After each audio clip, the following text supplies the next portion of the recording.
Download this code from codegive.com, link in the description below.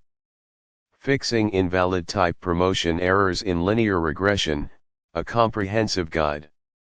The invalid type promotion error in the context of linear regression often arises when there's a mismatch or incompatibility in the data types of the features, independent variables, and the target variable, dependent variable, you're using to train your model.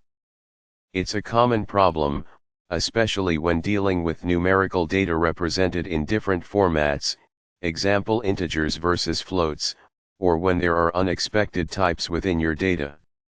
This tutorial will guide you through understanding the error, identifying its causes, and providing practical solutions with code examples in Python using libraries like NumPy and scikit-learn. 1.